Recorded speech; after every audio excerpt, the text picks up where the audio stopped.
Dans le cadre de sa politique nationale de développement du système sanitaire, l'État burkinabé équipe les communes en matériel roulant.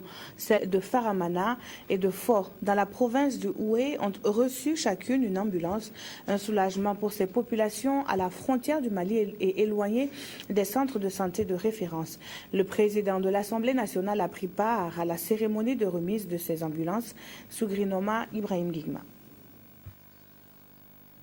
À Faramana comme à Faux, dans la province du Houé, c'est une doléance qui a traversé le temps. L'acquisition d'une ambulance au profit de chacune de ces communes rurales à la frontière Mali.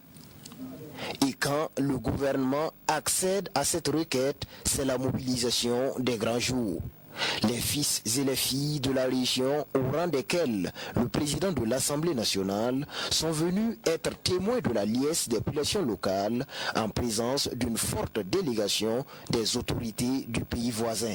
Ça vaut 30 ans que nous sommes à la doléance de l'ambulance parce qu'avec la distance de Faramana Bobo, 125 km. Il y a que faire appel à l'ambulance du district qui souvent se trouve être déjà occupé.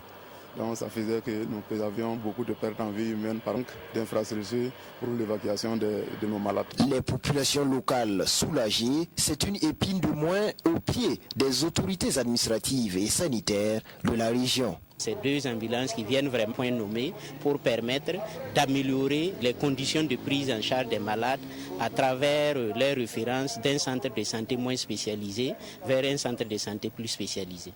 Je me réjouis énormément de ce geste du gouvernement et nous souhaitons que de telles actions se poursuivent pour petit à petit, en tout cas, soulager nos populations. Selon un témoignage du maire de Faux, avec l'arrivée de ces deux ambulances, pour plus grand bonheur des populations, un prénom va disparaître de la zone.